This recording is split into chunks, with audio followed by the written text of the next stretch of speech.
ಬಹಳ ಮುಖ್ಯವಾಗಿ ಯಡಿಯೂರಪ್ಪನವರು ಇವತ್ತು ಪತ್ರಿಕಾಗೋಷ್ಠಿಯನ್ನು ನಡೆಸಿದರು. ಯಡಿಯೂರಪ್ಪನವರು ಈ ನಡುವೆ ಡಿ ಕೆ ಶಿವಕುಮಾರ್ ಹಾಗೂ ಸಿಎಂ ಸಿದ್ದರಾಮಯ್ಯ ವಿರುದ್ಧ, ಜೊತೆಗೆ ರಾಹುಲ್ ಗಾಂಧಿ ವಿರುದ್ಧ ಕೂಡ ಕಿಡಿಕಾರಿದ್ದಾರೆ. ಬಹಳ ದಿನಗಳ ನಂತರ ಪತ್ರಿಕಾಗೋಷ್ಠಿ ನಡೆಸಿ ಯಡಿಯೂರಪ್ಪನವರು ಈ ಲೋಕಸಭಾ ಅಖಾಡದಲ್ಲಿ ಕಾಂಗ್ರೆಸ್ ವಿರುದ್ಧ ಕೆಂಡಾಮಂಡಲವಾಗಿದ್ದಾರೆ.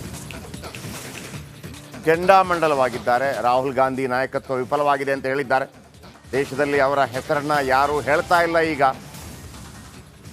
ಬೆಂಗಳೂರಿನಲ್ಲಿ BS ಯಡಿಯೂರಪ್ಪ ವ್ಯಂಗ್ಯವಾಡಿದ್ದಾರೆ. ಕೈನಿಂದ HL ಮುಚ್ಚುತ್ತಾರೆ ಎಂದು ಅಪಪ್ರಚಾರ. ಇದರ ಬಗ್ಗೆ ಕೂಡ ಮಾತನಾಡಿದ್ದಾರೆ. ಏನು ಹೇಳಿದ್ರು ಕೇಳಿಸ್ಕೊಳ್ಳಿ. ಸಂಪೂರ್ಣ ವಿಫಲವಾಗಿರೋದ್ರಿಂದ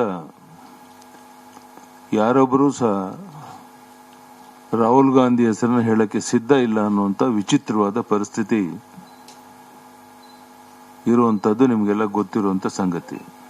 ಕಾಂಗ್ರೆಸ್ ಪಾರ್ಟಿಗೆ ವಿಶ್ವಾಸಾರ್ಹ ನಾಯಕತ್ವ ಇಲ್ಲ ಮತ್ತು ಸರ್ಕಾರದ ಸಾಧನೆ ಬೆಂಬಲವೂ ಇಲ್ಲದೆ ಕೇವಲ ಕೇಂದ್ರ ಸರ್ಕಾರದ ಅನುದಾನದ ಬಗ್ಗೆ ಜನರ ದಾರಿ ತಪ್ಪಿಸಿ ವಿವಾದ ಸೃಷ್ಟಿ ತನ್ಮೂಲಕ ಜನರ ಬೆಂಬಲವನ್ನು ಗಳಿಸಬಹುದು ಅನ್ನೋ ಭ್ರಮೆನಲ್ಲಿದ್ದಾರೆ. 2 ಕೋಟಿ ಉದ್ಯೋಗ ಕೊಟ್ರ ಅಂತ ಪದೇ ಪದೇ ಅಂಕಿಅಂಶ ಇಲ್ಲದೇ ಪ್ರಶ್ನೆ ಮಾಡುವಂತ ಕಾಂಗ್ರೆಸ್ನವ್ರಿಗೆ 2014ರಲ್ಲಿ 15.54 ಭವಿಷ್ಯ ನಿಧಿ ಖಾತೆ ಇತ್ತು. 2022ರಲ್ಲಿ ಇದರ ಸಂಖ್ಯೆ 22.5 ಕೋಟಿ ದಾಟಿದೆ. ಅಂದರೆ 7 ಕೋಟಿ ಹೊಸ ಉದ್ಯೋಗಗಳಿಗೆ ಸೇರ್ಪಡೆಯಾಗಿದೆ. 2014ರಲ್ಲಿ MSMEಗಳು 5 ಕೋಟಿ ಉದ್ಯಮಗಳಿತ್ತು.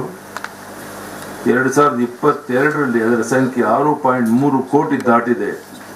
HL ಮುಚ್ತಾರೆ ಅಂತ ಹೇಳಿ ಅಪಪ್ರಚಾರ ಮಾಡ್ತಾ ಇದ್ದಂತ ರಾಹುಲ್ ಗಾಂಧಿ ಅವರು ಕ್ಷಮೆ ಕೇಳ್ತಾರ, ಅದಕ್ಕೆ DK ಅವರು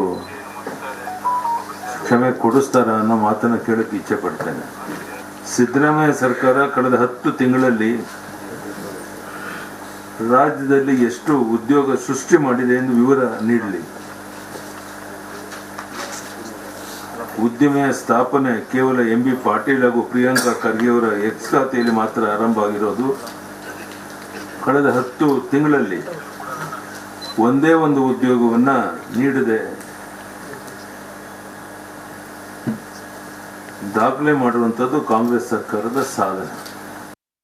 ಲೋಕಸಭೆಗೆ ಕಾಂಗ್ರೆಸ್ಗೆ ಕೊಡೋ ಓಟು ಅರಾಜಕತೆಗೆ ನೀಡುವಂತ ಮತವಾಗುತ್ತೆ. ಕಾಂಗ್ರೆಸ್ಗೆ ಕೊಡುವ ಓಟು ದೇಶದ ಆರ್ಥಿಕ ದಿವಾಳಿತನಕ್ಕೆ ನೀಡುವ ಮತವಾಗುತ್ತೆ. ಲೋಕಸಭೆಯಲ್ಲಿ ಕಾಂಗ್ರೆಸ್ ಕೊಡುವ ಓಟು ಮತ್ತೆ ಭ್ರಷ್ಟಾಚಾರಕ್ಕೆ ನೀಡುವ ಮತವಾಗುತ್ತೆ.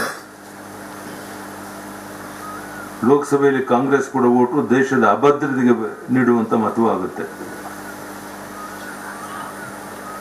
ಲೋಕಸಭೆಯಲ್ಲಿ ಕಾಂಗ್ರೆಸ್ ಕೊಡುವ ಓಟು ಆಂತರಿಕ ಸುರಕ್ಷತೆಯ ಅಪಾಯಕ್ಕೆ ನಾಂದಿ ಆಡುವಂತ ಮತ ಆಗುತ್ತೆ.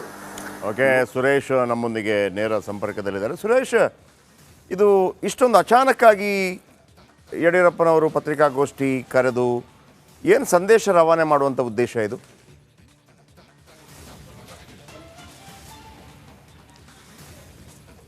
ಎಸ್ ಜಯಪ್ರಕಾಶ್, ಇವತ್ತಿನ ಯಡಿಯೂರಪ್ಪನವರ ಸುದ್ದಿಗೋಷ್ಠಿ ಪ್ರಮುಖವಾಗಿ ಇವತ್ತು ಕೇಂದ್ರ ಸರ್ಕಾರ ಯಾವ ರೀತಿಯಾಗಿ ಅಂದರೆ ನರೇಂದ್ರ ಮೋದಿ ಅವರ ನೇತೃತ್ವದಲ್ಲಿ ಆಡಳಿತ ಎಷ್ಟರ ಮಟ್ಟಿಗೆ ರಾಜ್ಯದ ಜನರಿಗೆ ತಲುಪಿದೆ ಅಂತಕ್ಕಂಥದ್ದು, ಜೊತೆಗೆ ದೇಶಾದ್ಯಂತ ಯಾವ ರೀತಿಯಾಗಿ ನರೇಂದ್ರ ಮೋದಿ ಅವರು ಯಾವೆಲ್ಲ ಯೋಜನೆಗಳನ್ನು ಕೊಟ್ಟಿದ್ದಾರೆ, ಆ ಯೋಜನೆಗಳ ಫಲಾನುಭವಿಗಳು ಎಷ್ಟು ಸಂಖ್ಯೆಯಲ್ಲಿದ್ದಾರೆ, ಹಾಗೆಯೇ ಯೋಜನೆಗಳು ತಳಮಟ್ಟದ ಜನರಿಗೂ ಕೂಡ ಸಿಕ್ಕಿದೆ ಅಂತಕ್ಕಂಥ ಒಂದು ಸಂದೇಶವನ್ನು ಈ ಸುದ್ದಿಗೋಷ್ಠಿಯ ಮೂಲಕ ನೀಡಿರ್ತಕ್ಕಂಥದ್ದು. ಜೊತೆಗೆ ಏನು ಕಾಂಗ್ರೆಸ್ನ ಆಡಳಿತಾರೂಢ ಕಾಂಗ್ರೆಸ್ ಏನಿದೆ ರಾಜ್ಯ ಸರ್ಕಾರ, ಅದು ಉದಾಹರಣೆ ನಾನೊಂದು ಯೋಜನೆ ಏನು ಕಿಸಾನ್ ಸಮ್ಮಾನ ಯೋಜನೆಯಲ್ಲಿ ಕೇಂದ್ರ ಸರ್ಕಾರ 6,000 ಕೊಡ್ತಾ ಇತ್ತು. ನಾನು 4,000 ಸೇರಿಸಿ 10,000 ರೂಪಾಯಿಯಲ್ಲಿ ಕೊಡ್ತಾ ಇದ್ದೆ, ಅದು ನಾನು CM ಆಗಿದ್ದಂಥ ಅವಧಿಯಲ್ಲಿ.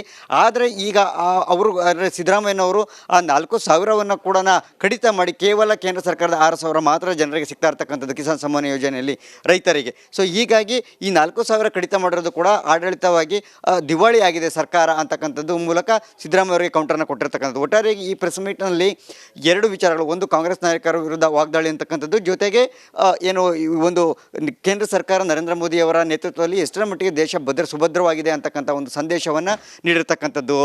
ಜಯಪ್ರಕಾಶ್, ಓಕೆ, ಥ್ಯಾಂಕ್ ಯು ನಿಮ್ಮೆಲ್ಲ ಅಪ್ಡೇಟ್ಸ್ಗೆ.